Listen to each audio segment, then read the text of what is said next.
So, she was right. The little old woman in Jocelyn said to possess visionary powers. This is exactly the way she described it. A tunnel, a long dark tunnel. You'll find yourself passing through. At the mouth of it, a sphere of brilliant light, a realm suspended between life and death, where your spirit is still fully aware, even though your heart has stopped beating. The poor woman, I had her arrested, accused of heresy. What she said went dead against our teachings of mortal sin and penance, purgatory and divine retribution. I'm glad now that in the end I let her go, though. Something in her vision had struck a chord with me. Her words stayed with me as late as yesterday. Was it yesterday? I'm not sure. Time is no longer of the essence. Anyway, as I drew my last breath, I found myself thinking, if only. What she said was, in the face of death, all that matters is the truth. About yourself, your life, your loved ones. And here within this luminous orb, all knowledge, all insights will be within reach, answers to questions still haunting you, hidden motives, reasons, connections, conclusions to anything left unresolved, all with the aim of freeing your spirit from anything that held it captive on earth, to allow you to progress unencumbered, at peace with yourself and all others, into the next world. If only, I thought to myself, if the little old woman in Yoxall was right, it will take the sting out of death, turn it into something quite appealing. Truthfulness is something I always favoured, often advocated from the pulpit during my years as a man of the church. For my own part, I did my best to observe it, and with it came many a blessing. A devoted wife, a loyal, dutiful son, and 3 delightful granddaughters, Anne, Mary, and Elizabeth, named after my less fortunate aunts and grandmother. They became my life, my reason for living. And yet they seem distant already. I can barely recall their faces. Nothing holds them to me now, no doubts, no regrets, no wisp of a shadow. Love, when fulfilled, is silent. It leaves nothing unsaid. No, my concerns go further back to the early days of my life, events that kept me from always living truthfully, appearing to the world as Dean of Lichfield, rather than George Boleyn the younger, son of Lord and Lady Rochford, nephew of Anne, Queen of England. I had little to gain, indeed a lot to lose, from any association with my infamous Boleyn relations, convicted of the most heinous crimes. I was helped by the fact that my existence was virtually unknown. I'm not mentioned in any records. My birth went unregistered. My true self has been brushed aside into oblivion since the day I was born. Manifold mysteries lurk in my past, and if there's a chance of having them unraveled here and now, it would certainly bring relief to my soul, which is still tormented by the gruesome events I lived through in my childhood. I have no doubt that to posterity they will continue to appear unfathomable. But somewhere there must be a reason, an explanation as to why it all happened the way it did. I'm in no doubt that buried somewhere is a story that, like all God's creation, makes perfect sense. For a chance of seeing some justification, some acceptable reason for the calamity that befell my loved ones.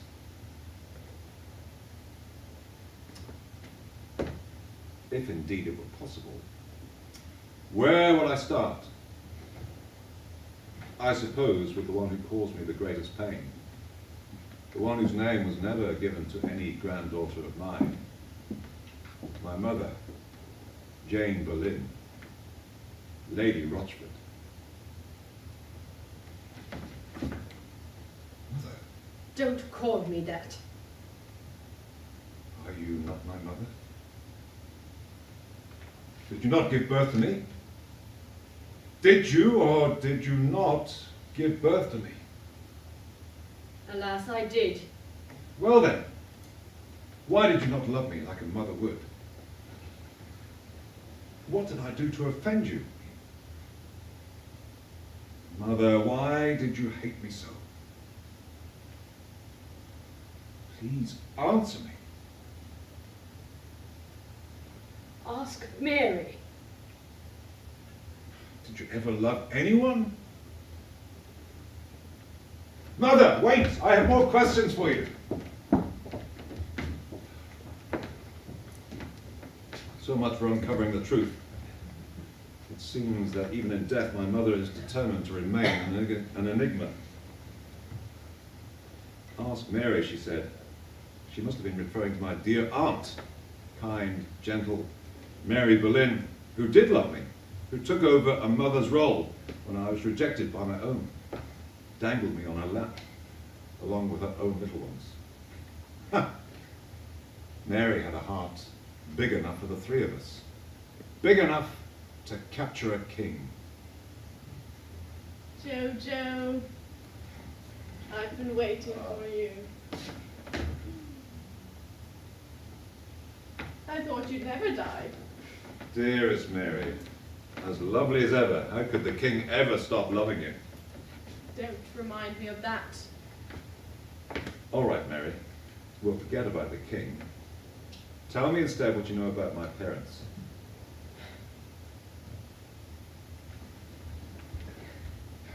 Oh dear, this is not going well.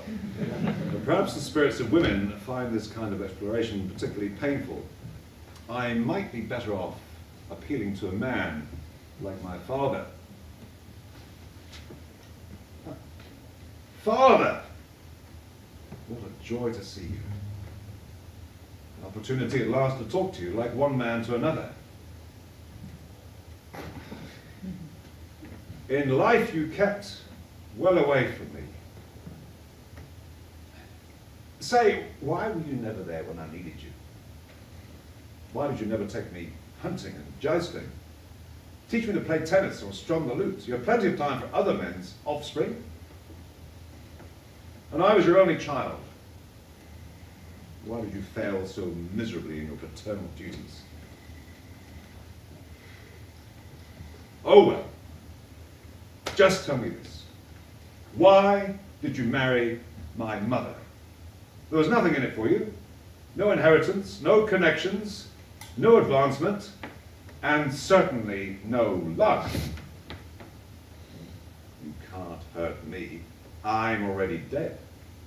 Quite enough impudence from you, young man.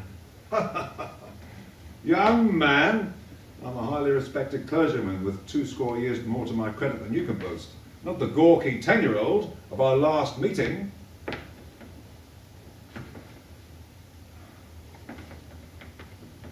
This is proving to be more difficult than I expected.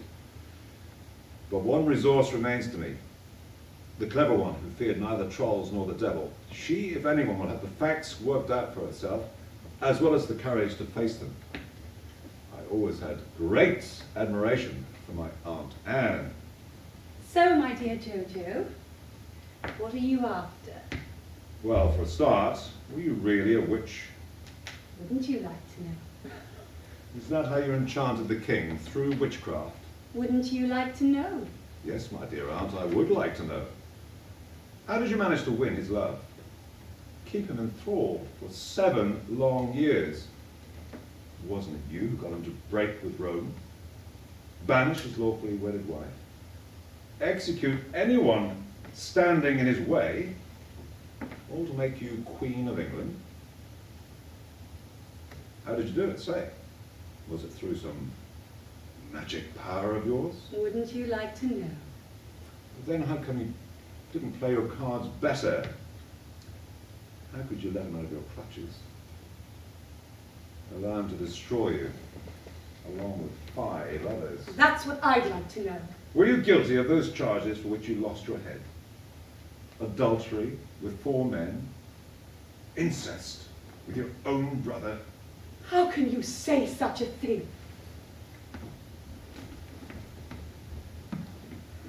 Why are they all so unhelpful?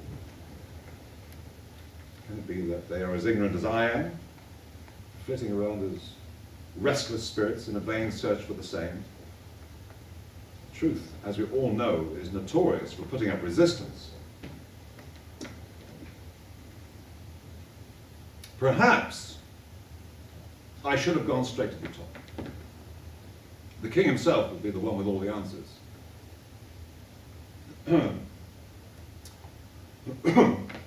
Your Majesty, King Henry VIII of England, I challenge you to appear.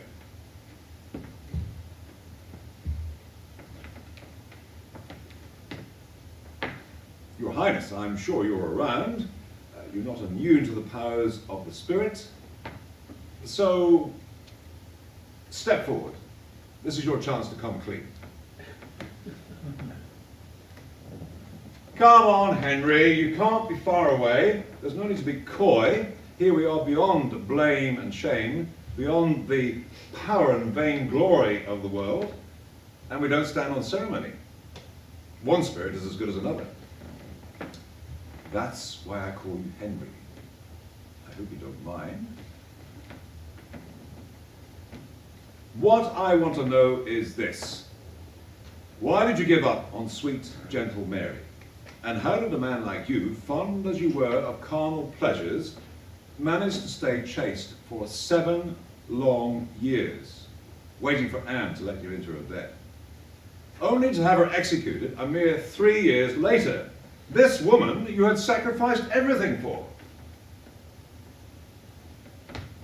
Finally, Henry, what happened to the romantic, chivalrous knight devoted to Mary Boleyn? To the chaste, patient lover of her sister? How did he become a brutal, murderous tyrant, feared and abhorred far and wide? You can't be the only person to have gone through such a fearful transformation in history. But by God, I wish I knew how these things happen. Answer me, Henry. You know the reasons you must do. You have no right to keep them to yourself. By all God's power, I command you, answer me now. No good. She must have got it wrong, little old woman in Jocelyn, when she assured me that all is possible here under this clear light. It appears that spirits are as loath as anyone to answer questions head on. Or can it be I misunderstood her? Am I going about it the wrong way? Jojo, you have to go back. Go back? How can I go back from here? Back to where it all started. Where did it start? When? Hever. Christmas 1525. I see. We are beyond time and place.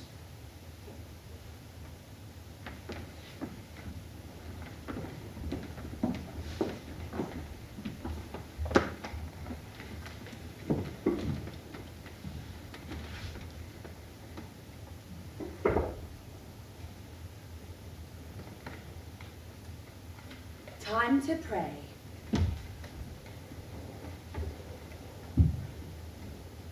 Oh, please, St. Catherine, come to my aid, and vow that I'll never die an old maid. A husband, St. Catherine, a good one, St. Catherine, but anyone's better than no one, St. Catherine. Please, St. Catherine, sweet St. Catherine, handsome St. Catherine, soon St. Catherine. Bravo, Anne. She's bound to heed that. She'd better.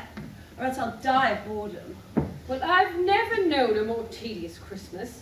No music, no singing, no minstrels, no dancing. No hunting, no hawking, no feasting, no pageantry, and not a man in sight. Here I am, a married woman, dawdling like a spinster, only knitting to entertain me. At least you have a husband. Much good he is to me.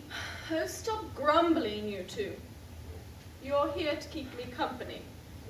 Cheer me up for not being allowed at court. It's all right for you. You have both a husband and a lover, and a new baby on the way. No wonder she's so smug. While the man I love is shackled to a woman he loathes.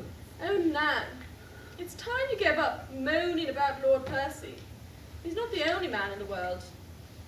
Personally, I find him quite feeble. Percy is not feeble. He was my soulmate.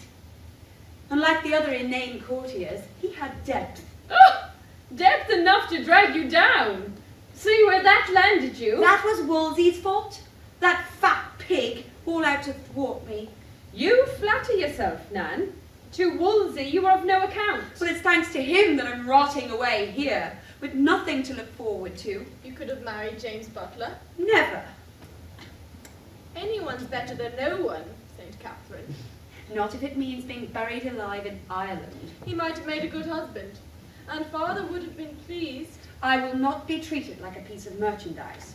Nan, you think too highly of yourself. Pride has no place in a woman's life.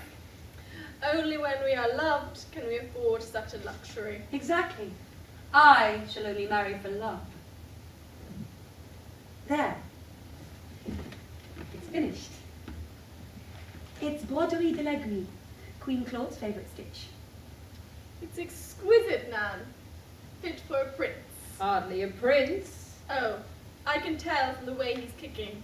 This is no princess. No, it's a bastard. A royal bastard, if you please. As the king's son, he will be endowed with wealth, land, and titles. And since Queen Catherine has failed to produce a male heir, Well, even as a royal bastard, he won't be the first in line. you mean Bessie Blunt's boy. Well, that little fellow is already a duke. But Bessie meant nothing to the king. Nothing at all. Who says? The king himself. He only took up with Bessie because hearing of Francis's mistresses, he felt a bit inept, not owning some himself. It is hard to believe that Bessie was the first. I'm pretty sure she was. Why? In the early days, being in bed with the king was like having to seduce a virgin time and time again. A virgin, the king? And what about all the queen's miscarriages? And what about the little prince who died? And little Princess Mary? You telling me they were all virgin births? I believe they're all modestly conceived by two bashful innocents doing their bit for monarchy. It was clear to me that Bessie Blunt hadn't gotten very far with him. I had to work very hard at convincing him that between two lovers, untrammeled lust can be both romantic and beautiful. Well, who better to instruct him? It took some doing, I tell you.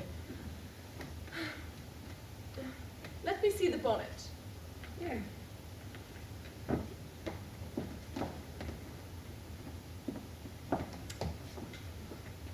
This is much too small. Well, is he going to be that big-headed? Look, it hardly even fits the orange. Oh, Jane, you could do with some lessons from Queen Claude. She would have wept if she saw this. You'll have to unravel it and start again.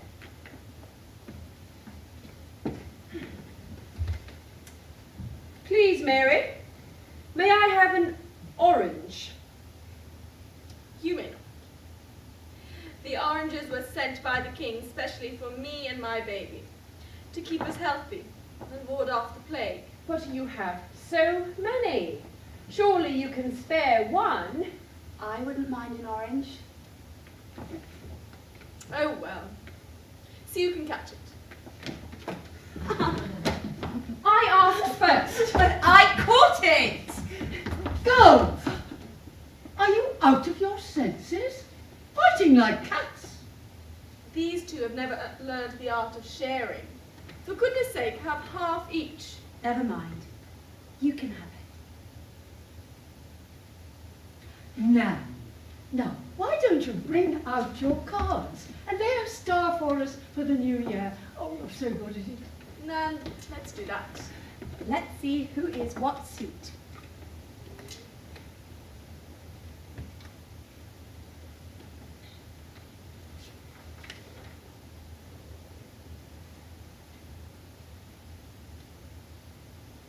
I'm Queen of Hearts. What else? Now, you hold them for me.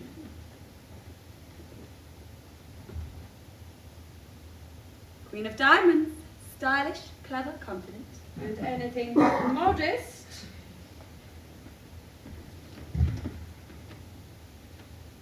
Queen of Clubs. Sensible, capable, practical mother, keeping us all in line. Spades for you, Jane. Sombre, sinister, glum. That's not fair. I never got to choose. Well, someone has to be last. Well, why always me? Come now, Nan. Let us know what fate is in store for us all.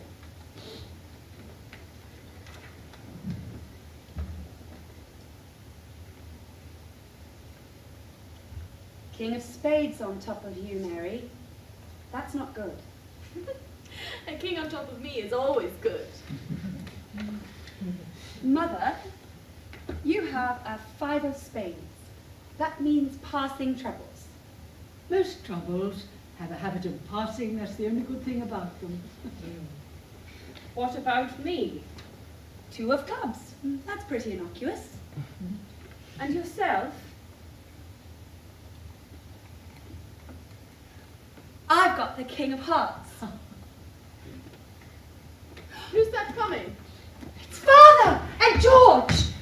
What a surprise! Riding all the way from Eltham Palace. I bet George is bringing me my Merlin. He promised me a Merlin for my New Year present. He didn't promise me anything. I'm sure they've come with a message from the king for me. I bet you can't bear to be without me any longer.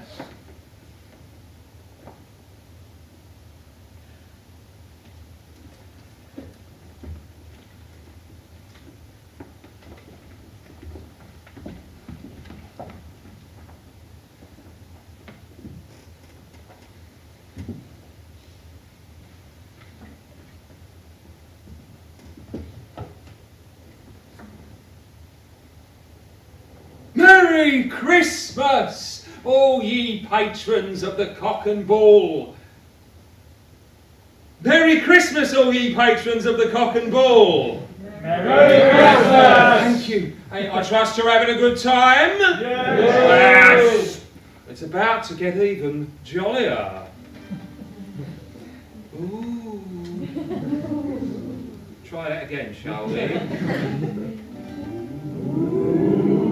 Just wait till you hear my new ballad, straight from the horse's mouth. What you didn't know, no less, about the king's very own sweetheart. Her father took her off to France, had called her to install. He didn't know she'd end up as the greatest whore of all. Mary Boleyn is the greatest, Mary Boleyn is the greatest, Mary Boleyn is the greatest whore of all. Ladies and gentlemen, I get ever so lonely when I have to sing by myself. I am merely just a humble balladeer. Please join in with the chorus. It goes, Mary Boleyn is the greatest, Mary Boleyn is the greatest, Mary Boleyn is the greatest whore of all. Yes! Second verse. King Francis took her maidenhead. He taught her to play ball. Then passed around his courtiers the greatest whore of all. Oh, Mary Boleyn is the greatest, Mary Boleyn is the greatest, Mary Boleyn is is the greatest whore of all. Sir Thomas tried to call her back, her debauchery to stall. But London made no difference to the greatest whore of all. Oh, Mary Boleyn is the greatest, Mary Boleyn is the greatest, Mary Boleyn is the greatest, louder, the greatest whore of all.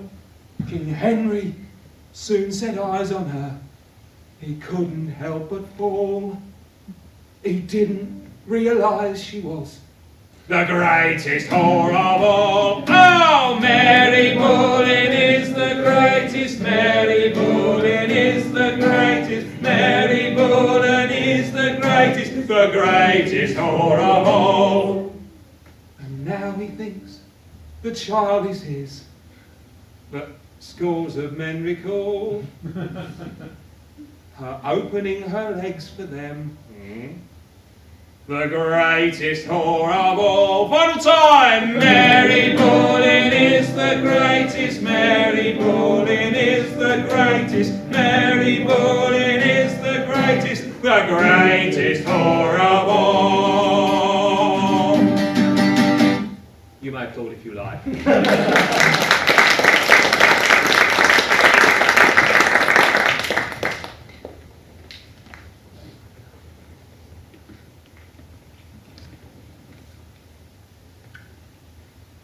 Mary, what you have done to destroy this family. I haven't done anything. Your father, no longer treasurer of the household, your brother banished from the privy chamber. It was all thanks to me that they got those appointments. We were all finished at court. I'll put it right again, Mother. As soon as my baby is born... Don't fool yourself. The king will never forgive you. He loves me. He'll come around. The king loves no one but himself. No one cares for him as I do.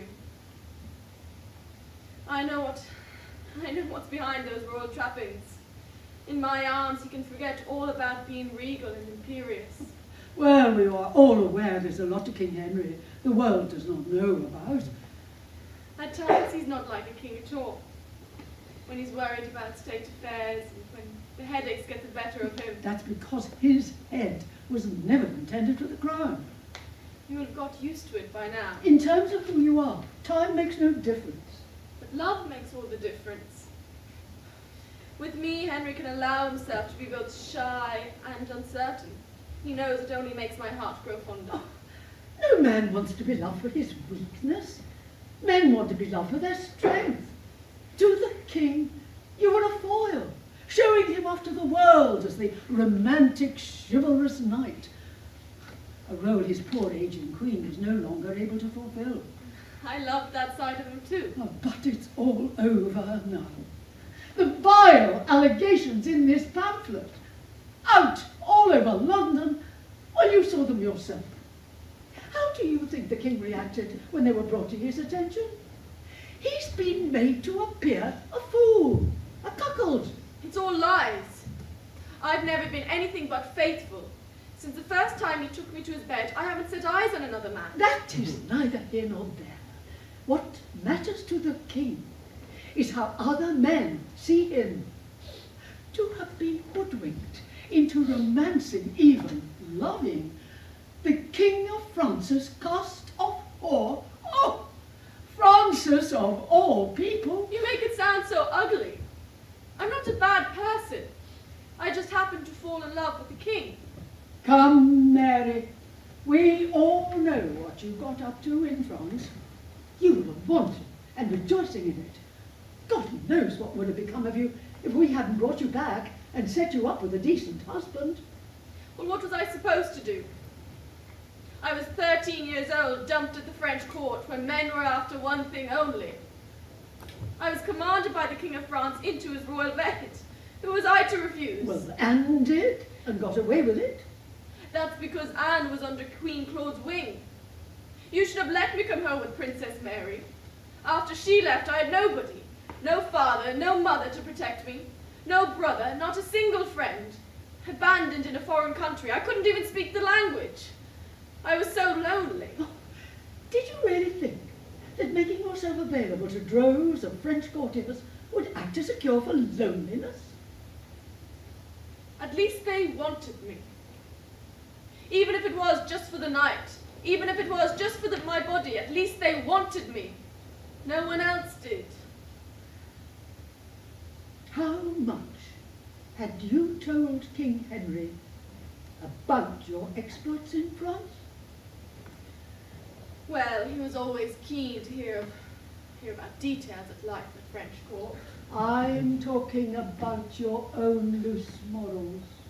I couldn't tell him that. He assumed I was a virgin before I married William. Well, the ballad has put paid to that illusion. Your French reputation has caught up with you, a gift to a balladeer and to all our enemies at court. My baby. What will become of my baby? Well, King Henry will never recognize your child, not with a doubt of paternity hanging over it. But he knows. I swear it could only be his. I haven't been near anyone else, not even my husband. That is neither here nor there. And can't you realize that in court circles, the truth is immaterial? What matters is what people think. I'll put everything right. The king will come round. I'll reassure him. Once I'm back at court... No, Mary. You are not going back to court. Not ever. You've done enough damage.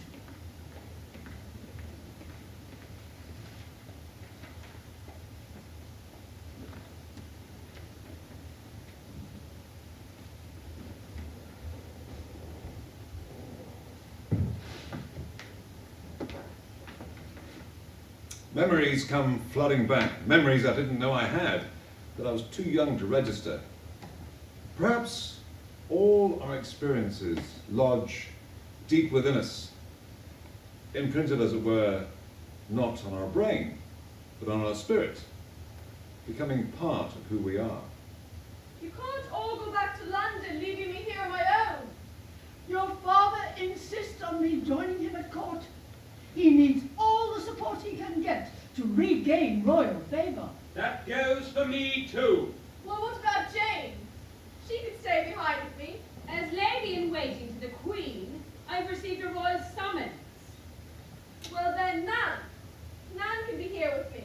Certainly not. I've had enough of rustication. I bet you're hoping to catch the eye of the king. He's bound to suffer pangs of loneliness without the luscious Mary beside him. Or rather, underneath him. Don't you bank on me for the king's favour. I'm not stupid like my sister. But you, Nan, have an advantage. Your reputation is without tarnish. Even your darling Percy was never found in your bed. You can't leave me here all alone. What would I do with myself? You can start by looking after your children. A nursemaid. Is that all I'm good for? Yes, Mary, you might as well get used to it. Mary's downfall became my own good fortune. I couldn't have wished for a better mother to replace my own. Lacking other diversion, she devoted herself to the care of her two children and me. She nursed little Henry herself. Even I was occasionally allowed a drop of her milk. She never made me feel I was anything but her own. Hurry up, my little bunnykins. Time to go beddy buys. I don't want to go to bed. Come along, Jojo. I have hot milk and cinnamon rusks for you all. We'll curl up together in my bed and I'll tell you a story. What will the story be about? About a beautiful damsel in distress, rescued by a handsome knight on a white charger. Will there be fighting with swords? I suppose, if you like. Will anyone die? Oh no! In my stories, no one ever gets hurt. Anne's visits, sudden and unexpected, came as a breath of fresh air. She was always full of fun and excitement. Now, children, line up here. I'll teach you the latest French dance. Dancing is silly. It's only for girls. I beg your pardon. At court, everyone has to dance, even the cats and dogs. Let's play quoits instead. We'll do that later. And then, if you're good, I'll let you come along for a ride on Hercules. Ooh, the stallion, the wild one, who bites and kicks and bolts. Not when I have my hands on him. Will we gallop? As fast as the wind. And look, there's another messenger. Goodness me, that's the third one today. Who's sending you all these gifts and letters? That's a secret, Jojo. You can tell me. Can you keep a secret? Yes, yes. It's the king, King Henry. But you mustn't tell anyone. No one must know. My father and grandfather rarely turned up at either. Grandmama did, doing her best to impose order and method, always insisting on good manners. She was quite formidable. Young man, where do you think you're going? I want to see Anne. She's been away for so long. She's not here. Yes, she is. I heard her coming in the night. You are not going anywhere near her. Why? Anne is very seriously ill. She's got the sweating sickness that killed your Uncle William and nearly cost your father his life. Is Anne going to die? Oh, I hope to God not. We must all pray for her as hard as we can. The future of all of us depends on her staying alive.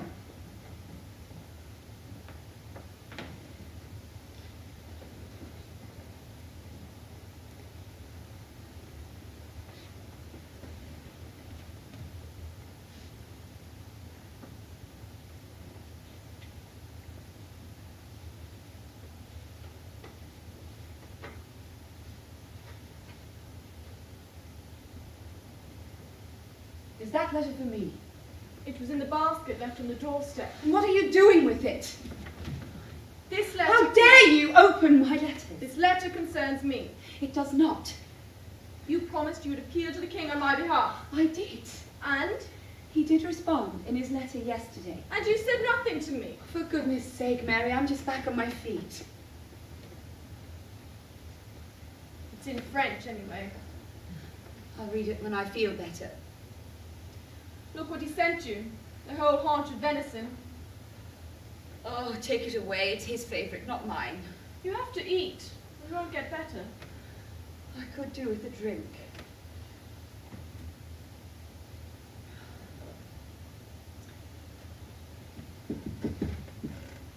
Now, please tell me what he said. No. No. The king can't possibly be seen to support you. It would give rise to speculation. Imagine the gossip at court. But William was his loyal servant, a gentleman of the Privy Chamber. I'm entitled to a widow's pension. The king says it's for father to look after you and your children. Father has made it quite clear that I can expect no help from him. He can't disobey a royal command. It will be on the meanest terms possible. At least your children won't starve. He'll resent every penny he has to hand over. Don't worry, Mary. Once I'm queen, you can be my lady-in-waiting. I'll give you a good stipend. Once you're queen. Have some strawberries.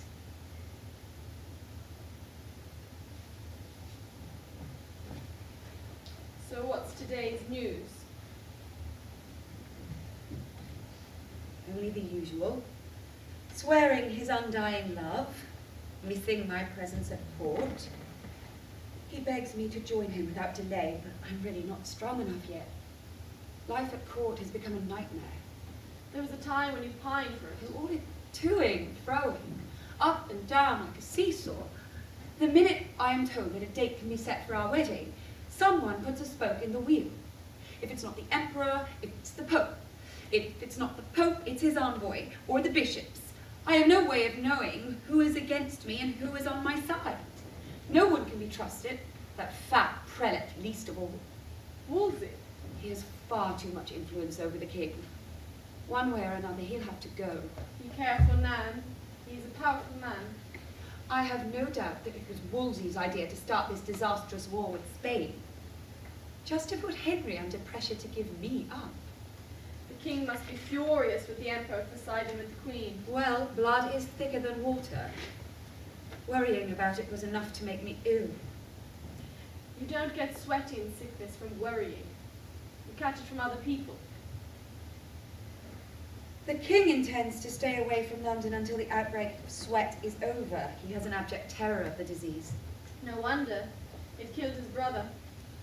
I tell him that we only get ill when we can no longer bear to stay healthy, just as we die when we can no longer bear to stay alive. Like my poor husband. They survive who have enough to live for. Like George and myself. The sweat didn't get the better of us.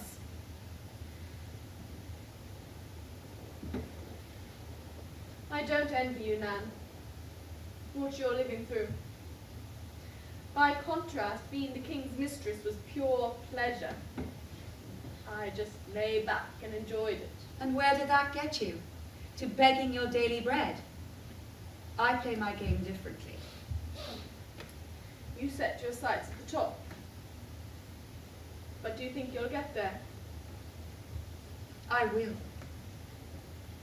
Whatever it takes, Mary, I'm willing to pay the price.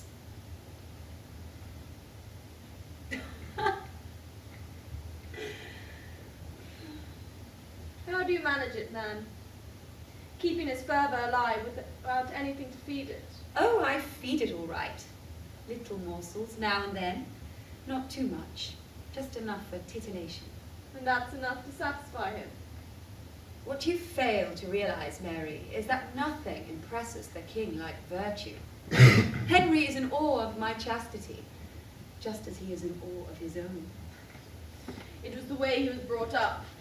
That prudish old grandmother of his. His conscience is still troubling him over some of the things that you and he got up to. He made no complaint at the time. Well, you may have conquered his nether regions. I had his heart too. I suppose. His heart and his loins. But I aimed higher than that. I have his heart and his head. I'd rather have his loins any day. You would, wouldn't you? What good is a man's head to a woman? It helps you see what's inside it. What goes on inside his mind. I see that Henry nurses two obsessions, power and succession, and that I hold the key to both. What power do you have? I strengthen his resolve, make him stand firm against the self-righteous Catherine, the arrogant Charles, the supercilious Francis, the odious Wolsey, against anyone who poses a threat to his sovereignty. Goodness me. As for the succession, I shall bear him the sons he hankers for, but there must be no question of their legitimacy. That's why we're both agreed that any real intimacy between us must wait until we're legally married. I could never do that. Did you ever even try? When I love a man, I want to do all I can to please him. Give him all that I'm capable of. Yes, Mary, that's where you and I differ. He's written me a beautiful new song and says he can't wait to sing it for me. He does love the sound of his own voice. Now, do you love him? Of course. Oh, yes. One thing I forgot to mention. Now with William dead and gone, Henry has appointed me guardian of your little boy. What does that mean? That young Henry will be better off as a ward of the Queen of England than as a fatherless commoner. So the king has finally come around to recognizing his son? Oh no, he'll never do that. Why not? Think for yourself, Mary. The rules for consanguinity. Admitting paternity to a son of yours would make marriage to me impossible. It won't make any real difference, will it? To our life here. Not while my little boy is still so young. The king wants him to be formally educated. But not until he's older. Royal children have their own household from the time they're born. But my Henry is not royal. He never will be from what you've just said. Your son will be brought up in a religious house, specially selected by the king. It's called Sion, and is not far from London, even be able to visit him there. Not yet, surely. It's far too early for him to leave home. Just think of the child. What's best for him? Try just for once to be unselfish. You'll have to use your influence over him. I won't let my little Henry leave home until he's old enough to know his own mother, to have something to remember me by. I'm the only parent he'll have. Mary, he's already gone. What? They came to collect him, the king's men, to take him to Sion. Earlier on, while you were at Penthurst, I helped pack up his things. No. You can't have let a little fatherless 2-year-old child be snatched from his mother without even a chance to say goodbye. You still have your little Kitty and young Jojo. He seems to think you're his mother. Tell me it's not No, true. let me go. I'm ill. Say you didn't do it. Leave me alone. Tell me Henry's still upstairs in the nursery. I'm not strong enough for this. Henry! Henry!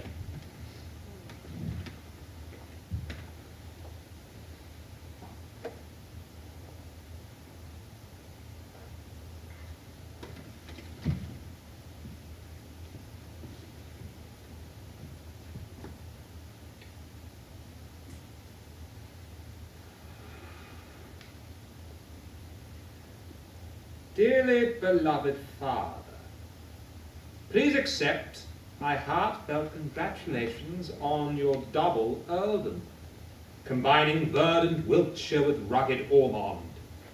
This will keep our Irish cousins in their place for all times to come. Thank you also for allowing me to assume the honorary title of Viscount Rochford. I shall do my very best to honour it for such, hopefully extensive, time as it pleases God to retain me in my position as your heir apparent. I look forward with great anticipation to the investiture next month and the ensuing royal banquet at Whitehall. Not to mention the festivities to follow at Hever. That will be a family celebration like none other. However, much as it grieves me to go against my father's wishes, I will not, as you suggest, invite my lady wife to partake in the Hever event. Well, except to a point that she too is passing an important milestone, both Jane and myself are in agreement that we are happier apart than together. Her presence at Hever would in truth impair my own pleasure of the occasion. I trust, dear father, that you will respect my deeply felt sentiments in this regard. Your humble son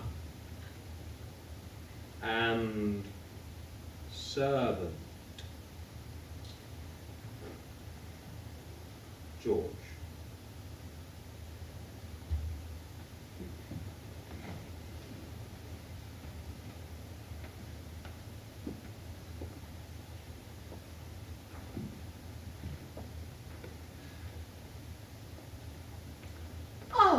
Jane, there you are. I'm so glad you were able to accept my invitation. It's a long time since we last saw you at Hever. Well, it's not every day one has cause to celebrate becoming a viscountess. Indeed. And now, Jane, it's time for you to switch your allegiance. How so, my lady? You must leave Catherine's household. But I'm one of her ladies. Not for much longer. I've been with the Queen since I was 11 years old. All things come to an end. She's been like a mother for me. Oh, you're a grown woman, Jane. You have no need of a mother. I am to abandon Her Majesty. You have no choice in the matter. She has few friends as it is. Well, I should hope so. She's been very good to me. I'm quite fond of her. Fondness doesn't come into it. I came to court as a nobody, Elizabeth. She made me who I am. My son, madam, Your marriage to him made you what you are. If only. You are now Viscountess Rochford, sister-in-law of the future Queen of England. And you're certain of that? As God is my witness. There are doubts abroad. You've had your head turned, keeping the wrong company. If you heard what's being said... Damn your ears! Have you not eyes to see with? Who was seated next to the king at the Whitehall banquet? And where was your precious Catherine, hiding her face in Greenwich? Make no mistake, Jane. Your place is with Anne. I am to move in with her at Durham House. The sooner, the better. And what will become of our queen? Well, it's up to her. If she has any sense, she will bend her will to that of her lord and master. And if she doesn't? Well, you know what happens to people who incur His Majesty's displeasure. She is Queen of England. Even Cardinal Wolsey wasn't immune to it. Talk about force from grace. And who, may I ask, succeeded him? My very own brother. That's family power for you. There are still those who doubt. To hell with your doubts. Anne Boleyn will be the next Queen of England. And you, madam, will be her humble servant.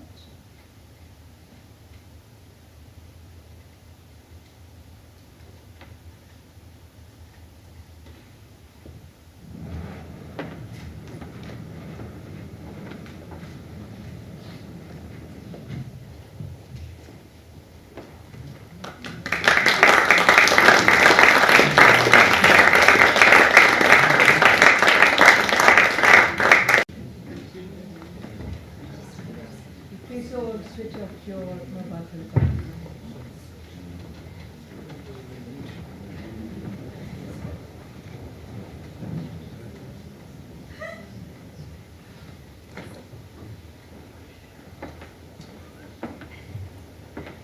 In the years that followed, we saw little of Anne at Hever.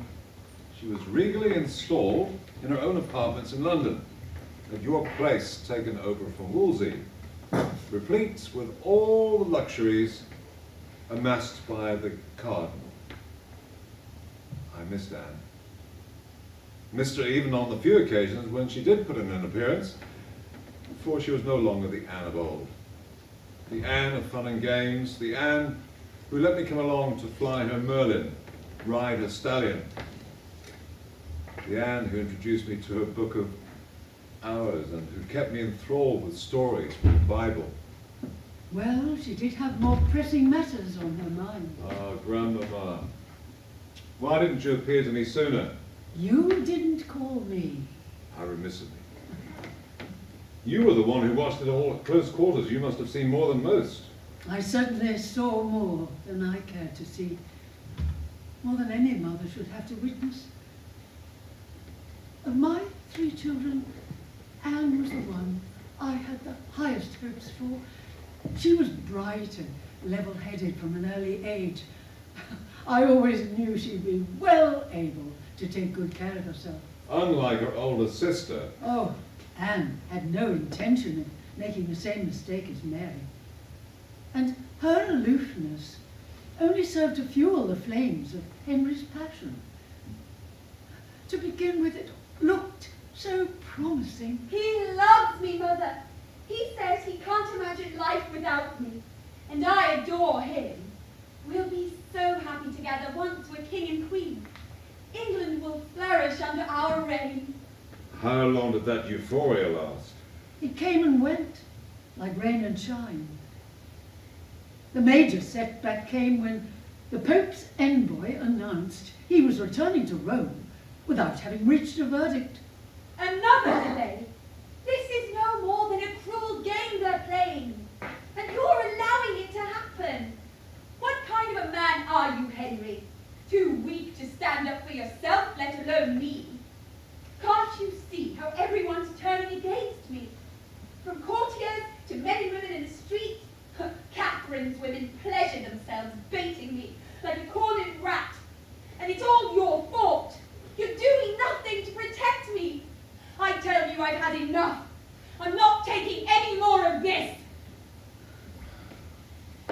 How did the king respond to such outbursts? He was confounded. The only way he could think of placating her was by showering her with lavish gifts and favours. He even made her a marquis in her own right. She moved about the city in a splendour to rival even the king himself. It only served to make her even more unpopular. But in the end, she got to the throne. By then, the years of uncertainty, the suspense, the broken hopes, had taken their toll. When I finally attended the marriage of my pregnant younger daughter to His Majesty, the King of England, it brought me none of the pride a queen mother would be expected to feel. All I could think of was the man I once knew and loved, a sweet, beguiling young girl, full of life and love for the world. Now, when I looked at the royal bride, I realized what a terrible price the past 7 years had exacted from her. My heart felt as heavy as lead. And deep inside me, an ominous voice whispered, "This will not end well."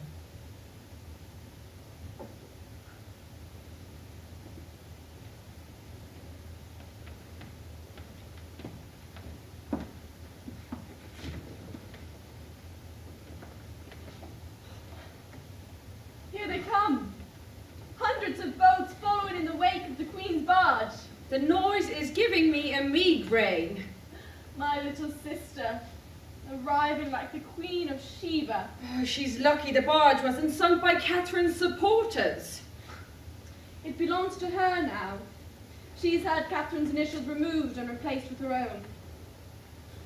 3 times as big.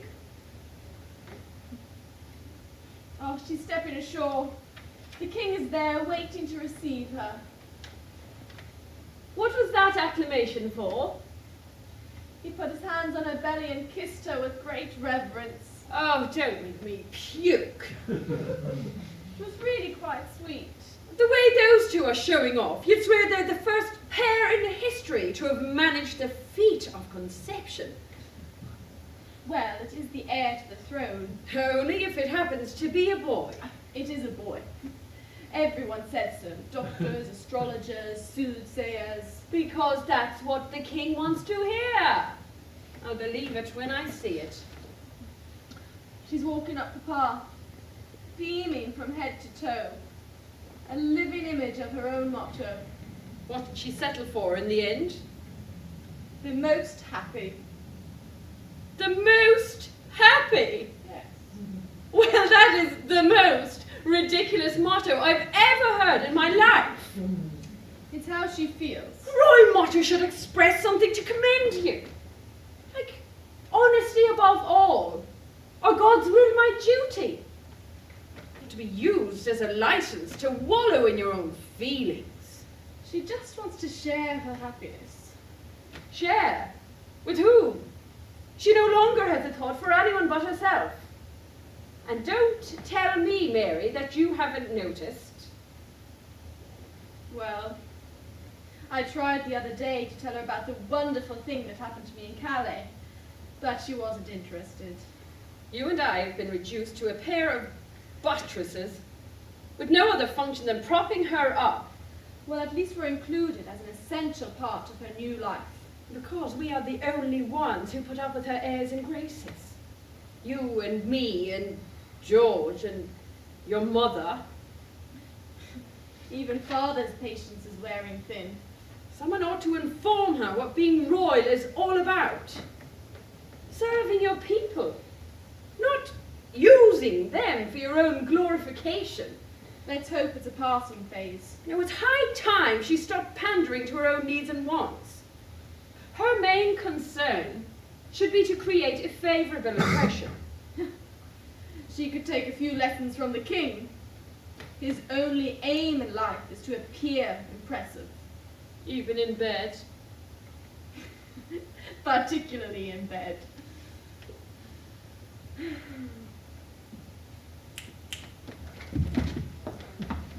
Did you see the reception I got? Did you hear the cheering? Indeed. Wasn't it lovely the way he put his arms around my belly? Yes, delightful. The look in his eyes, so tender. So, my ladies, I have a few minutes before dinner. Let's run through the arrangements for Saturday's procession from here to Westminster.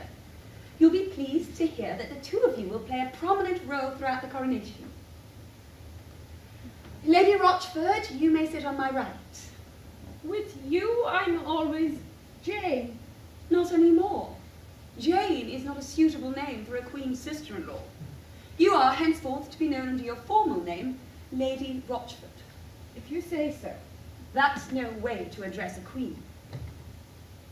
I beg your pardon, Your Majesty. That's better. Now, you sit here on my right, and you, Lady Mary, on my left. Well, if she can be Lady Mary, why can't I be Lady Jane? Really, Lady Rochford, have you learnt nothing in your years at court? Lady Mary is the daughter of an earl. You are merely the wife of a viscount. Is that clear? Yes, Your Grace. Now, I trust you have all your dresses for the coronation. Yes. For the procession, you'll be in crimson velvet, riding with 5 other ladies in 2 chariots painted red and gold. You'll follow immediately after myself and the Lord Chamberlain. And will you be in a chariot too? I shall be on an open litter, resting on 2 palfreys caparisoned in white damask with golden plumes, under a canopy of cloth of gold, carried by the knights of the Cinque-Ports. What will you be wearing, Nan?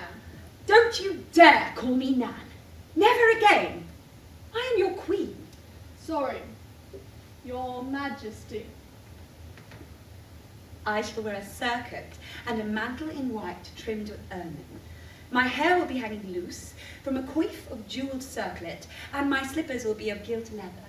So you're leading the procession? My dear Lady Mary, what would that be like? A queen leading a procession?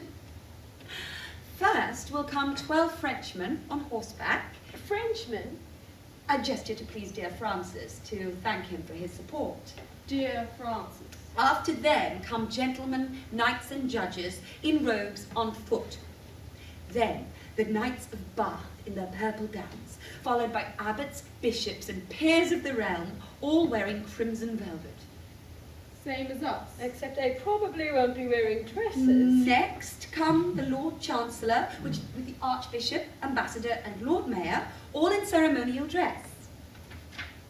After them, it's for me to appear, with my train of you ladies in chariots, plus some 50 more ladies and gentlewomen on foot. The King's Guard will bring up the rear. Is that all? Yes. Some procession. What about tomorrow? Oh, the whole day will be spent preparing the processional route. The streets will be strewn with gravel, hung with tapestries, carpets, silk and velvet. The squares will have pageants with allegorical figures proclaiming poetry in my honour.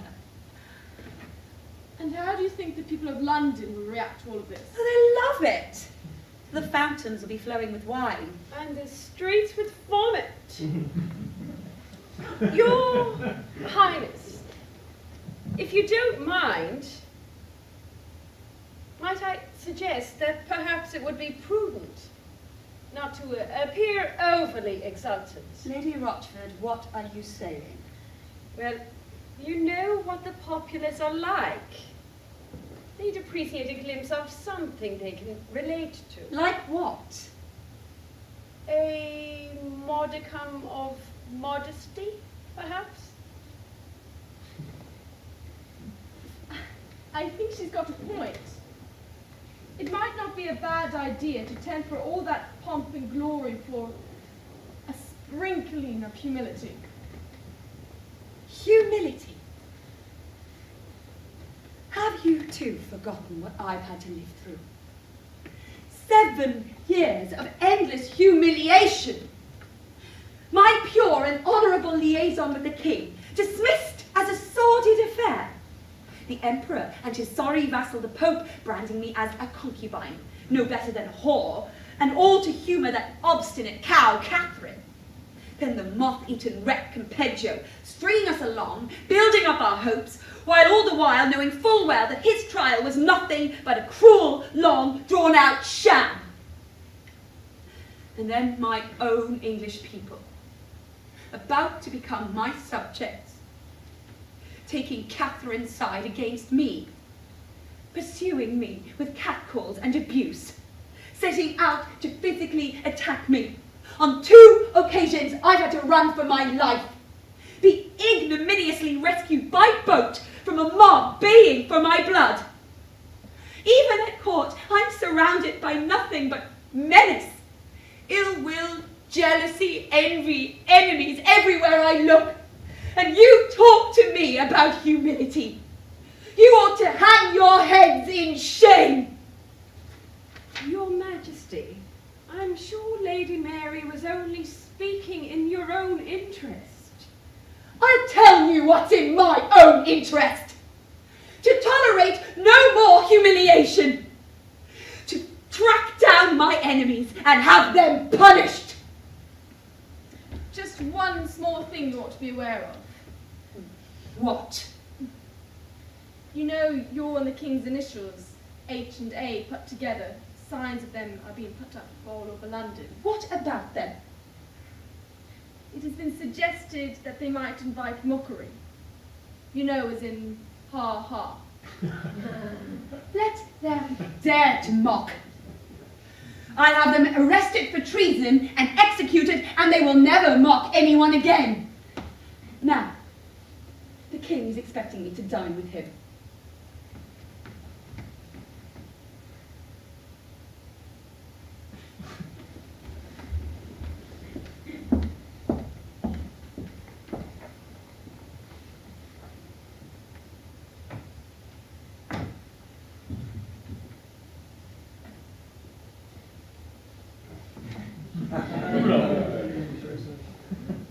I want another cheer. That was too good. Come on, go. Hey, lovely, good people of London.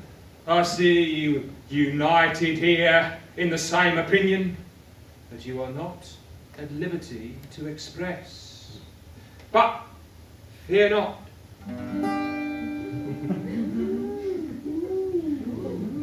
I carry the voice of you all. I sing for the people of London. A goggle-eyed harlot has seized the crown, to power she is prone. She's chased Queen Catherine out of town and robbed her of her throne. Although the king has made her queen, we don't accept the switch.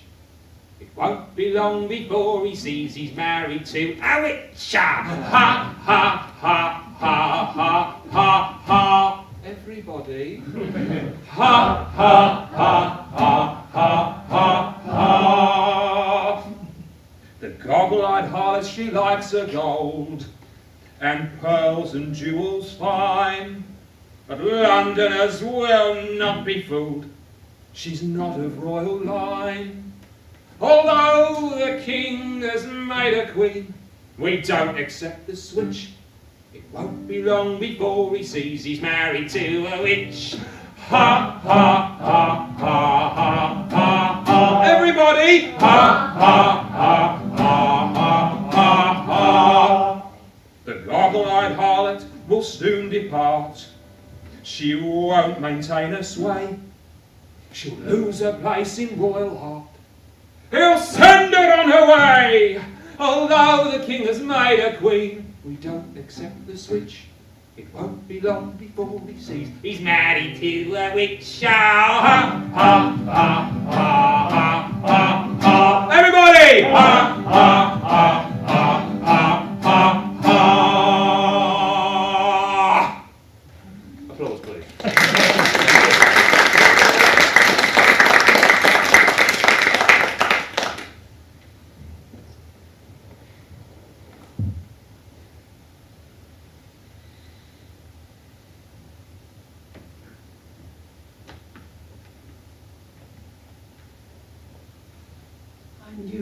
it would come to this.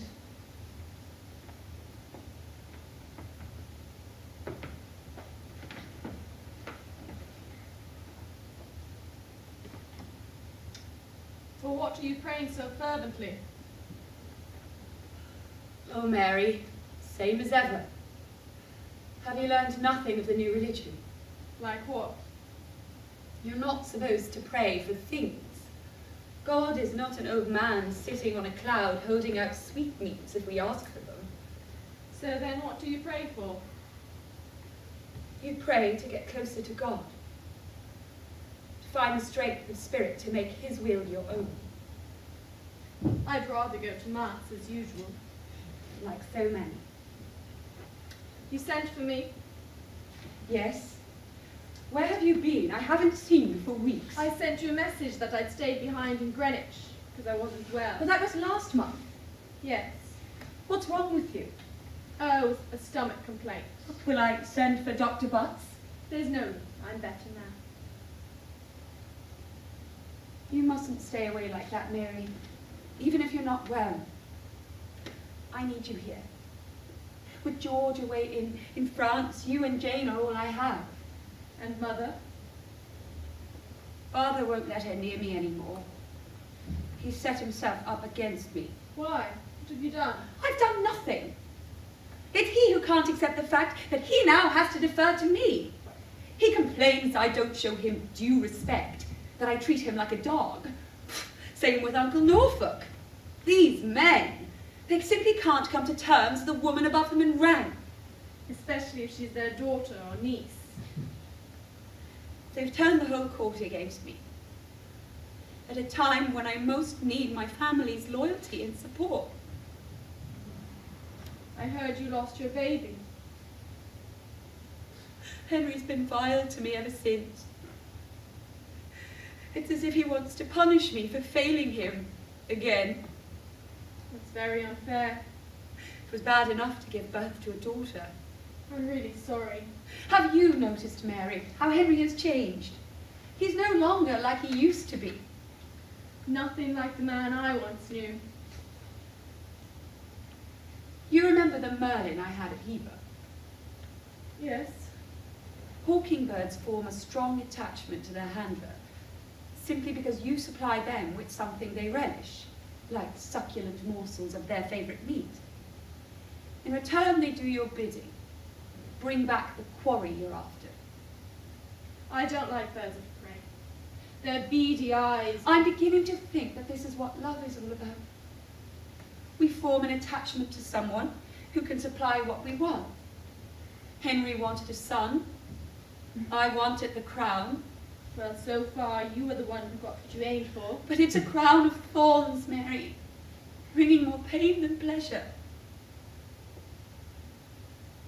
What I find is, if you can't provide the reward, that's the end of the attachment. The bird flies away. But that's not love. It's the only form I know. Is that what you had with Percy? Don't talk to me about Percy. I'm trying to forget him. Well then, think of your little dog, Percoy. His love for you knows no conditions. It doesn't seem to lessen if you forget to feed him or chastise him if he misbehaves. Dear little Percoy. But then is that kind of dog-like devotion what a woman wants from a man? Why not? Have you heard the latest gossip? No, I've been away. I mean ill. Henry tried to seduce one of my attendants, a young girl just up from the country. Which one? Never mind, she's gone anyway. Gone where? Back to wherever she came from, the little slut. I got Jane to deal with her. No better person. I will not tolerate any immorality in my household. It's bad enough to have Princess Mary and her crowd denigrate me, doing everything to do so.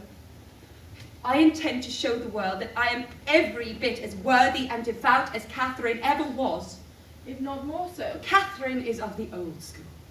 She believes that the endless mumbling of prayers and mortification of the flesh confer sainthood. I'm a step ahead. The new religion puts the onus on conscience, on our faith and deeds, what we do to improve the lot of our fellow men and women. That's more Christian, I suppose. 40 smocks I sent to the poorhouse last week. Well, that's more than what Catherine ever did. I made 3 myself. This one's just finished. Don't turn your back on me. Show me your face.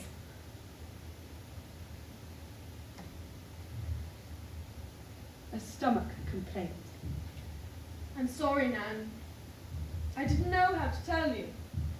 You've gone back to your old wanton ways. Here in my court, disgracing us all. Not like that. What in heaven is God thinking? Taking my baby away while letting your whoring bear fruit. It's not Henry, is it? Oh, do tell me it's not him. No, Nan. It's not Henry. It's my lawfully wedded husband. I'm a married woman once more. You can't be. As the Queen's sister, you can't marry without permission from me and the King. You wouldn't have given it. Why? Who is he? A commoner. William Stafford. He was in the King's retinue at Calais. That's where we first met. And you succumbed to him like the whore you are. Like the whore you've always been. No, Nan. Nan, it's not like that. You've got it wrong. Whores are the ones who sell themselves for money, or for rewards, like birds of prey. Like yourself, as you've just established. I gave myself to William because I love him. And strange as it may seem, he loves me too. He loves me as I am, with all my flaws and failings. Not that you would understand. The closest you've ever gotten to love is what you get from your lapdog. You seem to have forgotten that you're talking to your Queen. That makes no difference anymore. I don't need you or anything you can offer. What I have with William is all I require and all I shall ever want. When the King hears of this, you'll never set foot in court again. I have no desire to. I've had no life here as your servant, picking up the crumbs from under your table, playing my part in your contrived efforts to appear prim and proper. I tell you, I'd rather beg my bread with William than share another day of your miserable life. You will starve. I'll see to it that you do. William will see that I don't. He has a farm in the country that will provide just enough for both of us to get by. Get out of here. Get out of my sight! I never want to set eyes on you again! Goodbye, little sister. May God be kind to you, kinder than he's been so far.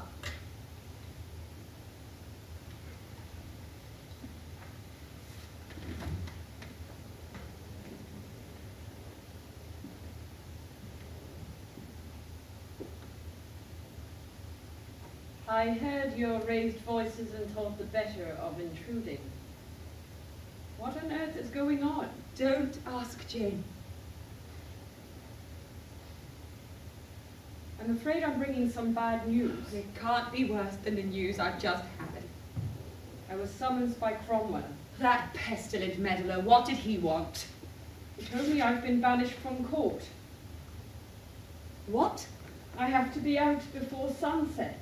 Cromwell has no authority to banish a member of my household. He was acting on the King's order. You've been banished by the King. He's found out about the girl. The little slut from the country. She'd written to him complaining that I'd sent her packing. Well, I hope you told Cromwell it was due to her slovenly ways. Yes, as you suggested. Did he realise you'd been acting on my instructions? He didn't ask. Was anything said about the King's disposition towards me? Not a word about you. All his ire is directed towards me. Oh, good. Perhaps you can speak to the King. Put in a word for me. I couldn't possibly. I need your help, Majesty. This is too delicate a matter. You're the only one he listened to. But if Henry gets an inkling that I was behind it, he'll take it out on me. But I don't want to leave court. He'll have the girl brought back just to with me. But where will I go? I have no other home. There's Rochford Manor. George doesn't want me there. So go to Hever for a while. Oh, I shall be so miserable. Henry's tempers don't last for long. You need only stay for a short while, till he gets over it. Till another lady takes his fancy. No, Jane. I'll win him back. I shall have to. Henry needs a son, and I'm the only one who can give him a legitimate heir. He knows it too. We are chained together by circumstances forged in iron. We have no option but to see this through. I'd better go unpack my bags. But what about me? How shall I manage without you? With Mary gone as well? I shall be all alone, like a lamb surrounded by wolves. Oh, don't leave me, Jane. Please stay. I can't disobey the king. Promise me you'll come back soon. As soon as ever possible.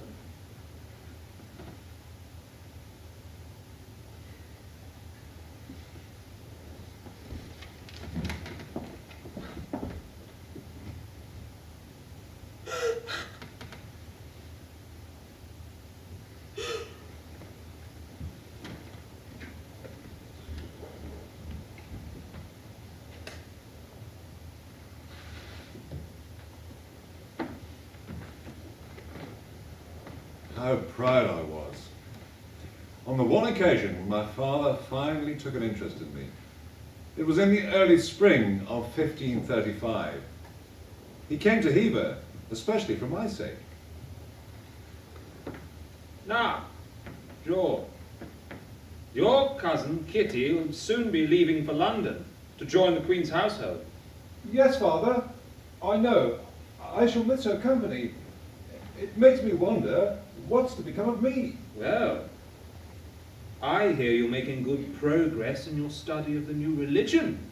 Yes, Father, I've learnt that salvation comes from faith alone, and that the Bible must be made available in English, for all people to read God's word for themselves. Good. Good. Our world is in dire need of a new approach to religion. Everyone should have the chance to find their own faith and discover what it means to be a true Christian. For that, they will need good, decent men to guide them along the way. I have decided that you will be one of those. One of those? It will give your life value and purpose. But within a few days, you will be dispatched to a college of priests in Suffolk. The dean, Mr. Matthew Parker, is a kinsman of your mother. He will take a personal interest in your education. Like me, he is fervently committed to the reformation of the church.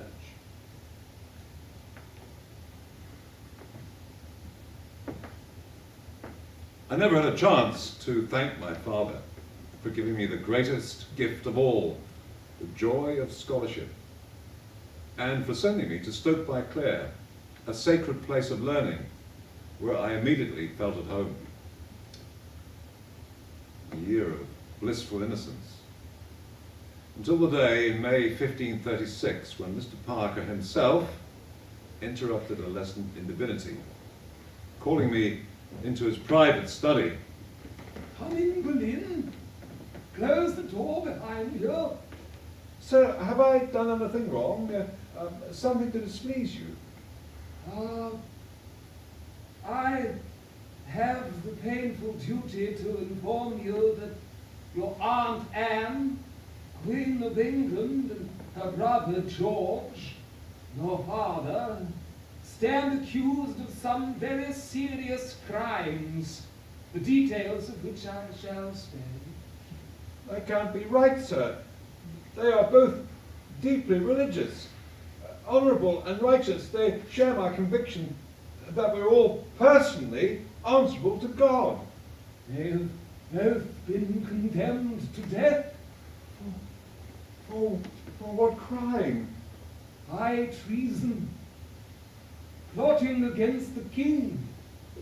That's impossible. They are both devoted to the king. They would never do anything against him. There's going to be a plot laid by the enemies of court.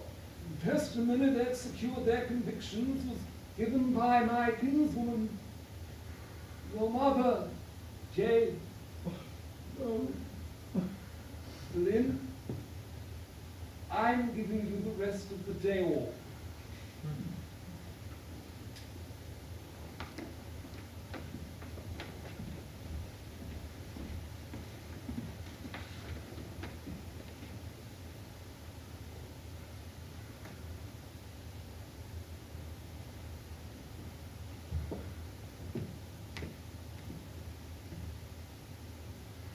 Mr. Kingston finally relented and let me in.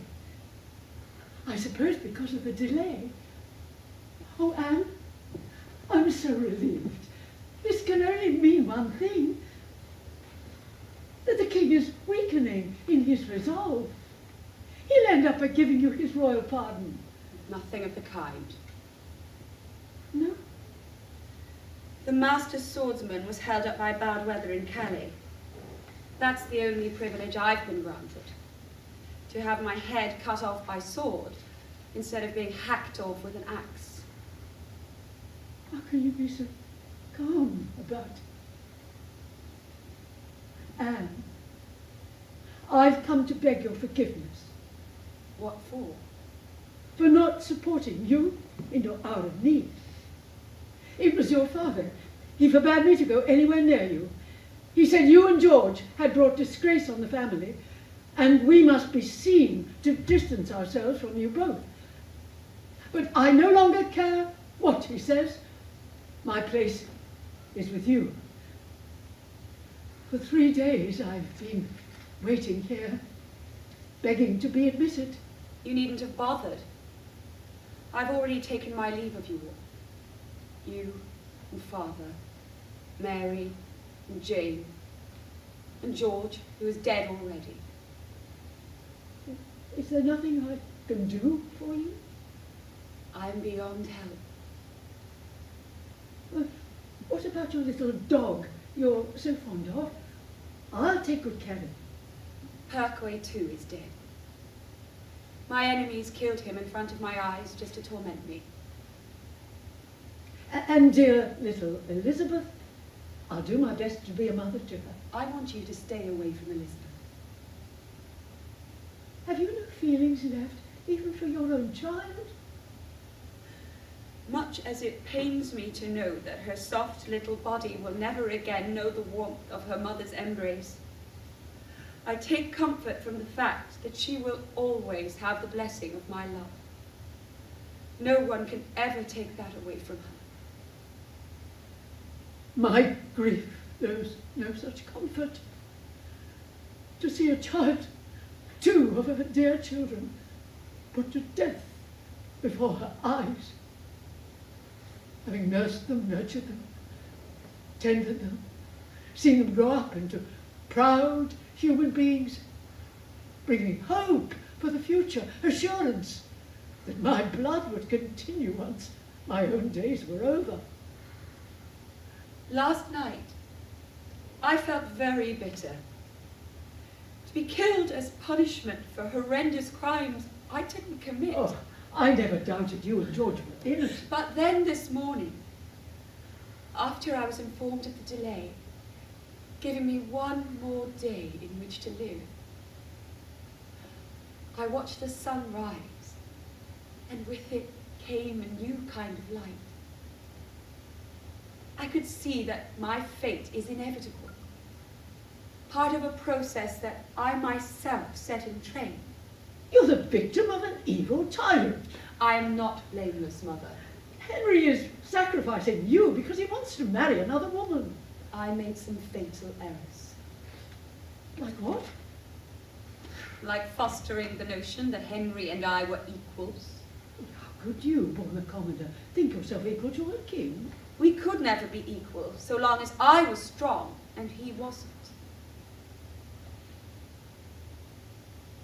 I remember seeing Henry, aged 4, taking part in a royal parade, mounted on a massive grey palfrey. I could tell he He was scared to death, scared of falling off his horse, of disgracing himself before the crowd, of displeasing his father, the king, but most of all, scared that his fear would show. That feeling never left him, his terror of not measuring up.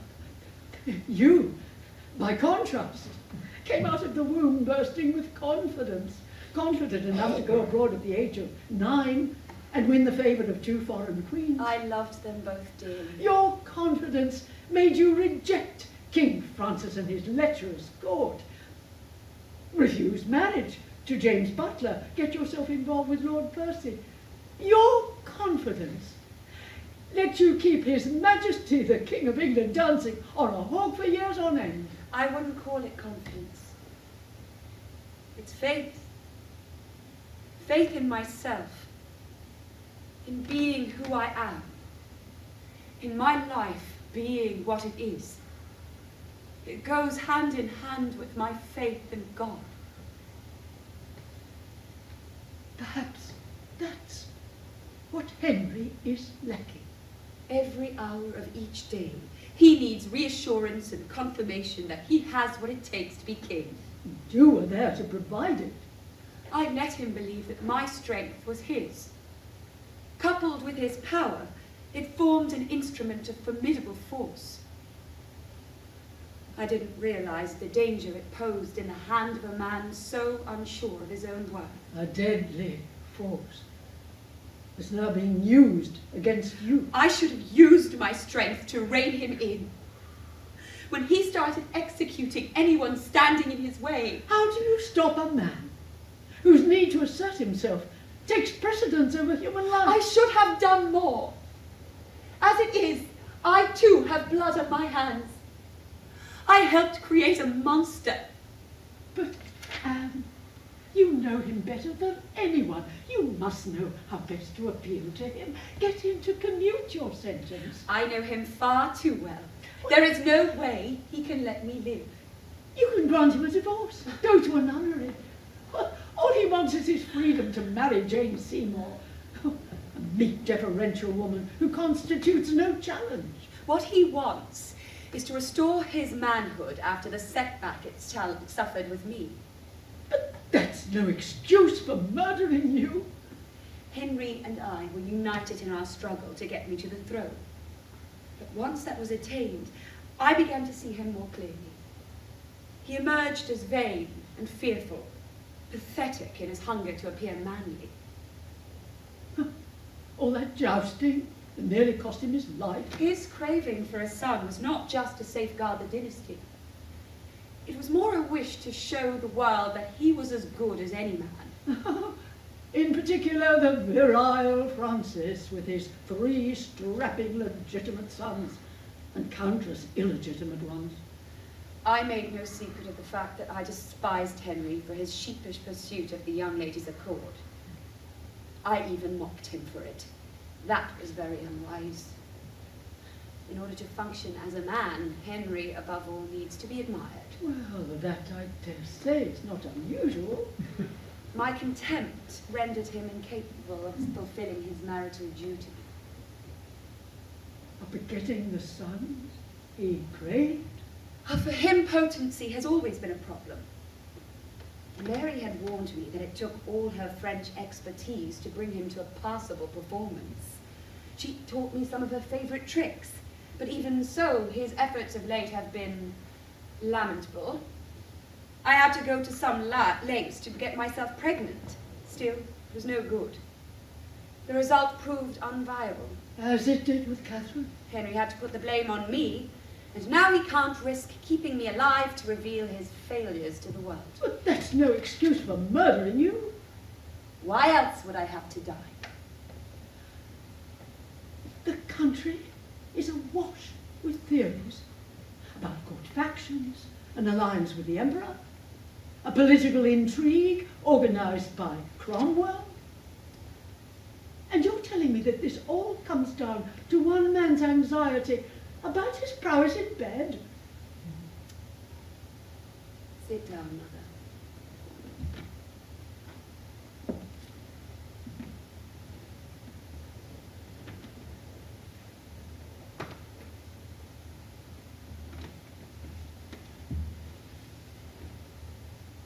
in the small hours of this morning, as I prepared myself to die, I suddenly became aware that I no longer felt any pain.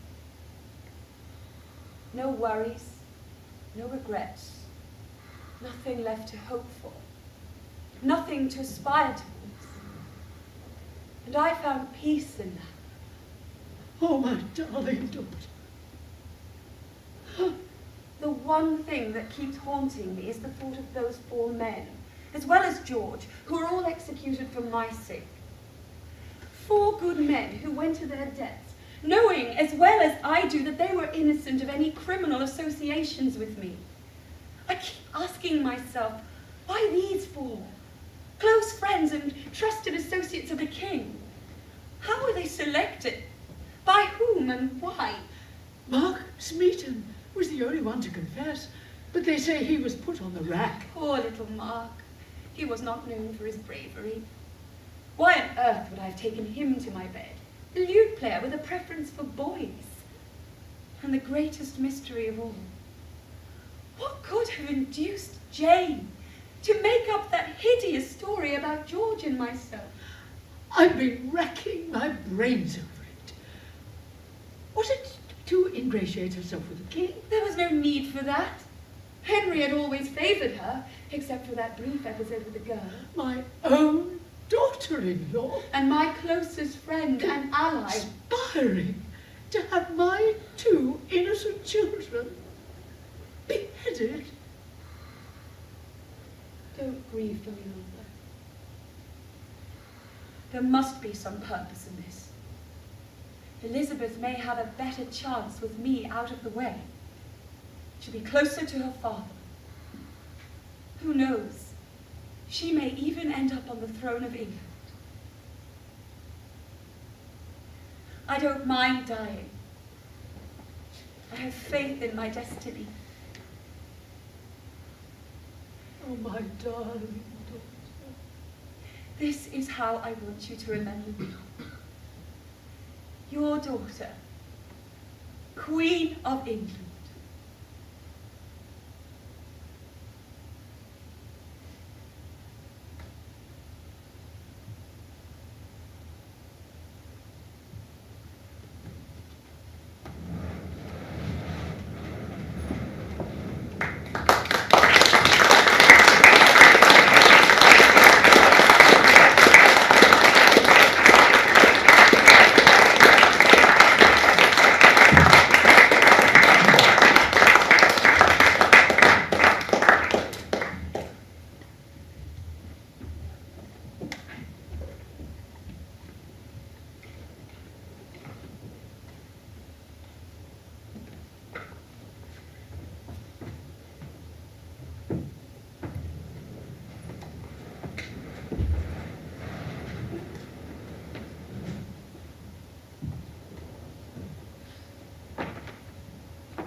Jojo, are you there?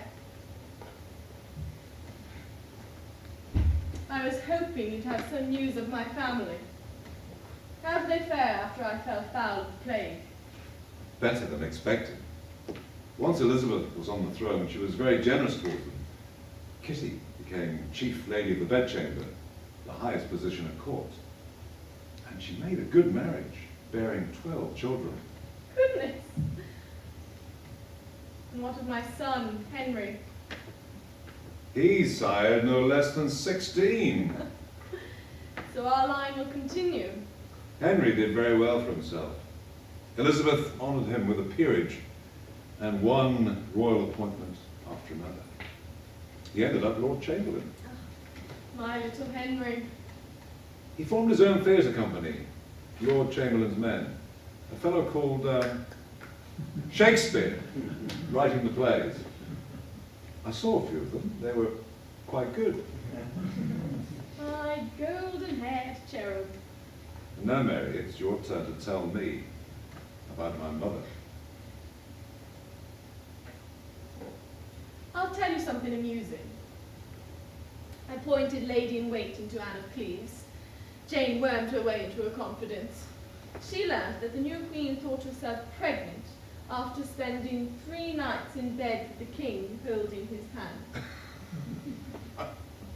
Your mother lost no time spreading this hilarious story around the court. Is that why the king had the marriage annulled? He made an official statement to the effect that his queen's lack of attractions had precluded his consummation of the marriage. Anything to save face. And then he became besotted with our flighty young cousin. Ah, little Catherine Howard. Perhaps she reminded him of you in your bloom of youth. I was never that giddy. But perhaps he was hoping to rekindle the illusion of himself as a romantic, chivalrous knight, given to lustful indulgence. A truly grotesque fantasy of an aging, obese, bloated man, stinking from a suppurating sore on his leg. My poor Henry. The years had not been kind to him. He needn't have married that young featherhead. If only he hadn't made Jane a lady-in-waiting. But what possessed my mother to get herself involved in Catherine's treachery? She must have known it was putting her own life at stake. People say she was mad. Was she mad? Was she?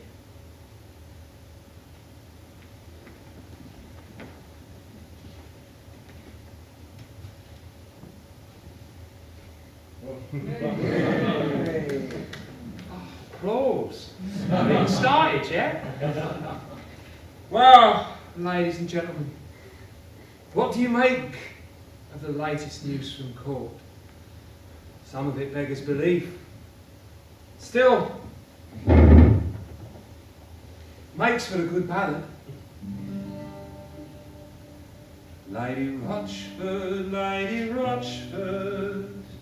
as wicked as can be. She lured a foolish girl to commit adultery. The girl will have to pay for it with parting with her head.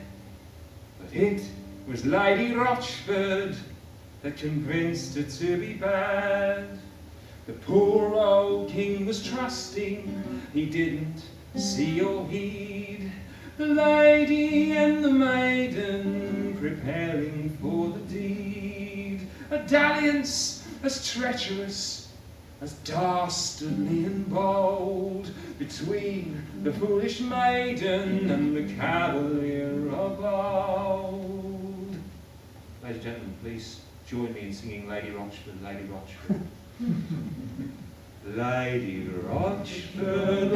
Rochford, as wicked as can be. She lured a foolish girl to commit adultery. The girl will have to pay for it by parting with her head. But it was Lady Rochford that convinced her to be bad.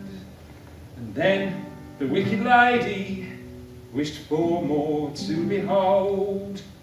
You wanted in the queen's bed, another man was told. And while they were at it, she stayed by the door, sent visitors away to give them time for more. Lady Rochford,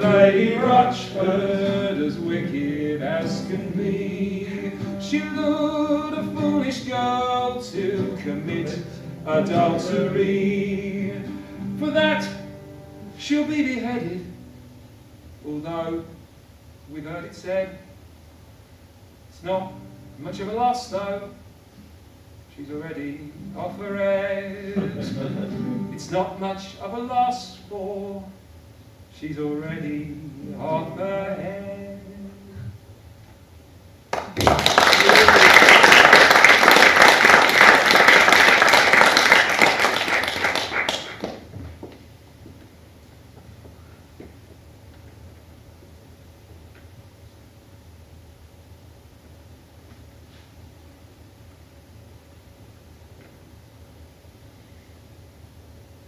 Lady Mary, or should I say Mrs. Stafford? As I say, is a surprise. In my new straitened circumstances, I don't do much entertaining. I had to see you for myself. Well, it's sweet of you to take the trouble. I met up with Jojo yesterday. He wanted to come with me here today, but I said I'd check with you first. I don't want to see him. Your son has grown up to be a fine young man. A clergyman, no less. He offered to help prepare you for what is to come. Keep that little rat away from me! You really are mad. Ha! Well, that's what they all think.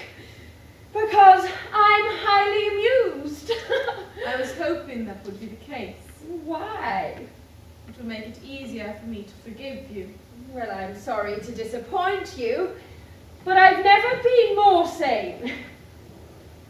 Are you aware you're about to lose your head? Indeed. But that's a small price to pay. Who needs a head when you've got what you've spent half your life hankering after? What would that be? Revenge.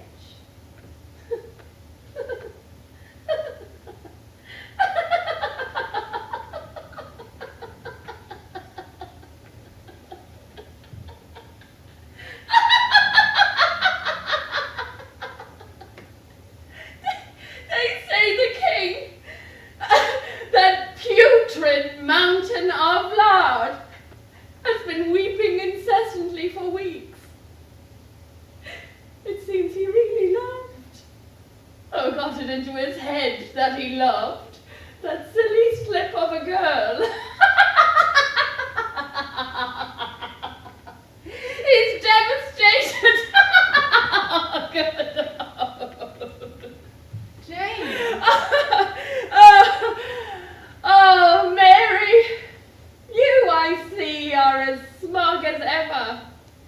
Not that you have anything to be smug about, but that was always the case with you. I couldn't wish for more than I have today. You have nothing. A simple commoner for a husband, and barely enough to eat. You've never known love, have you? Oh, but I've known what's much sweeter. Hatred. That's a venom lethal to yourself also. Well, your love will be buried with you, whereas my hatred will live on. The effect of it will never be forgotten. You loved that oath, Henry, not realizing he was just using you, just like all the French courtiers. Just like men have used women since time immemorial. The king in my day was an easy man to love. Oh, Henry, throughout his life, has been driven by one pitiful force only. His mere vanity. But that's been stifled now. I've revealed to all and sundry what his virility is worth. That's why he can't stop weeping. I warrant it would never again rear its ugly head. Why do you hate him so? Because he destroyed my life. But you've always been in his favor, more so than any of us.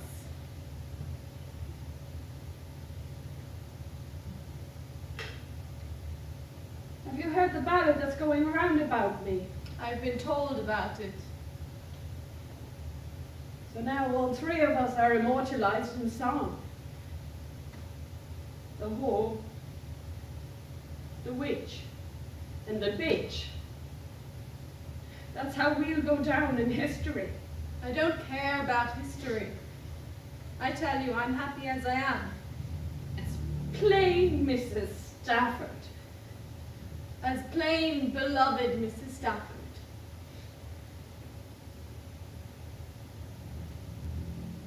They've got it wrong, Mary. They're all wrong about us. I know. But what can we do about it? We can put the record straight. How could we do that? I was made to vow never to tell anyone. But now, what do I have to lose? Perhaps the time has come to speak up. Yes.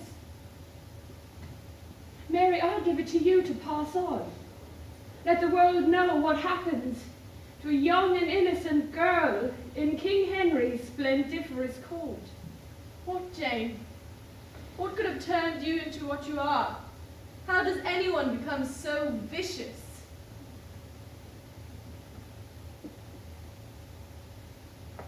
Shortly after I was appointed lady-in-waiting to Queen Catherine, my father fell very ill with fever. Dr. Botts promised to watch over him at night as I had to attend the Queen. But I couldn't sleep for worry. I loved my father dearly. So in the dead of night, I slipped away from the Queen's apartment. In the long, dark corridor leading to my father's quarters, I came across a group of young men returning from a night's revelling, wild, roaring drunk. When they discovered me in the shadows, they mistook me for a servant girl. I only had a shawl wrapped over my nightclothes. My presence met with hoots and laughter. And then one of them grabbed me from behind and shouted to the others that this was just what they needed. What did they do to you? They took turns raping me, all 5 of them, egged on by their leader. Even the little lute player, though he protested at first that he was only there to play the music. As a virgin, I hardly knew what was happening to me. All I was aware of was the pain and the shame. When finally I was set free and stumbled into my father's rooms, I was met by a shocked Dr. Botts. But he knew better what had happened to me, and he tended to me as best as he could. He said with my father so ill, we had better protect him from any knowledge of the night's events. The mere thought of it might be enough to tip the scales of his recovery. In the weeks that followed, I identified my assailants one by one as favoured attendants of the king. My father's health improved, but he remained frail. I said nothing about my ordeal. But then I had to go back to Dr. Botts. I had started vomiting in the mornings. Dr. Bott then talked to my father, and together they went to see the king. What was his reaction? He was deeply embarrassed on behalf of his minions. My father had been a protege of Henry's devout grandmother, and they had both had the same strict moral code drummed into them. The king promised he would mete out a suitable punishment for the miscreants and see to it that I didn't suffer. Were they punished? Henry came up with what he termed a highly satisfactory solution. He granted me a generous dowry out of the royal coffers and decreed that the leader of the rapists was to marry me and bring up the bastard as his own child. My reputation and my father's honor would thus be protected, and the main culprit made to atone. The king, he was pleased,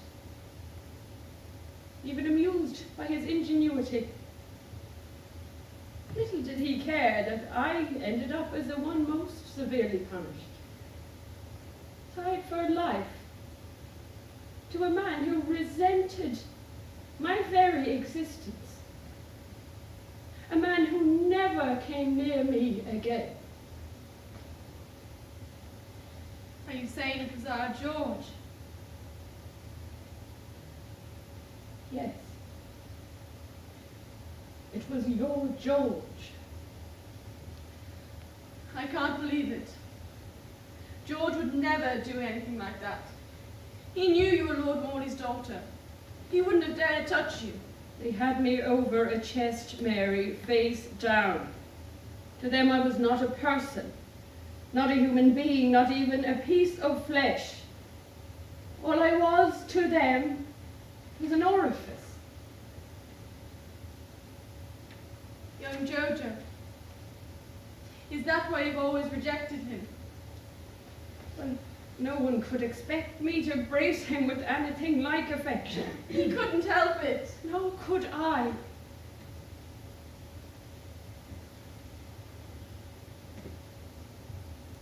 Mary, for years and years, I suffered in silence, lonely and isolated, an unwanted member of your illustrious family, while my attackers rose higher and higher in power, wealth, and position.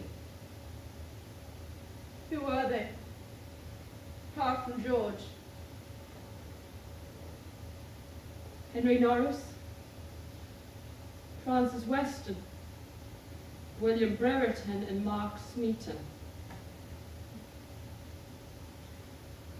All of whom were executed for Anne's alleged adultery. You can't blame me for seizing a God-sent opportunity to administer my own justice. How did you manage it? It was offered to me on a platter. Cromwell asked me to keep an eye out for anything that could incriminate Anne, since Henry wanted her out of the way. I knew Cromwell was behind it. All I had to do was fabricate some evidence, and Mark Smeaton helped by confessing. On the rack. Whatever. How could you do this to Anne? She had never done anything to hurt you. I reckon she'd be in trouble, and it wouldn't be a bad thing to get her off her high horse. But I swear to God, Mary, I never thought Henry would kill her. His own wife, whom he had loved and cherished for so long, the mother of his child. Like, who would have thought he would do such a thing? She died thanks to you. It wasn't my intention. And the others? They got what they deserved.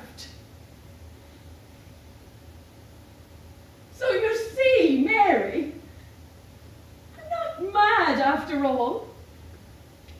And I'm glad I told you my story. And I rely on you to ensure that everyone gets to know it. Me? Yes. You, Mary, shouted from the rooftops when I'm dead and gone. Give me a chance to rest in peace. Jane, I could never do that. But I'm requesting it of you as my dying wish.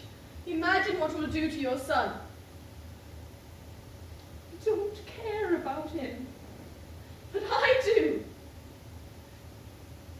He still has life ahead of him. Goodbye, Jane.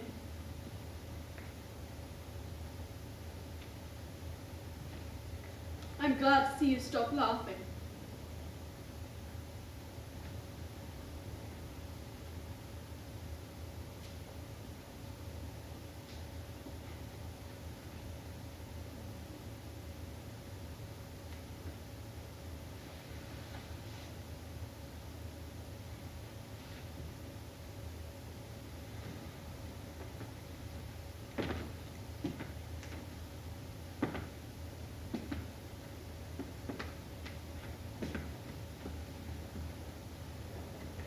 So,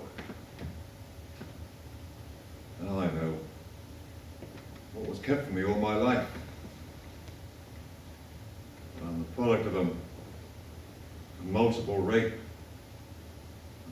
Bastard sired by one of 5 drunken revelers. You wanted the truth? It's not pretty. I could never have told you in life. Just as well you didn't. Moment of madness. Could never be made right. Do we really have to die to learn the truth about ourselves? Only if the truth is too painful to live with. Which is often the case. I, for one, chose to ignore it. I had no such choice. Jane.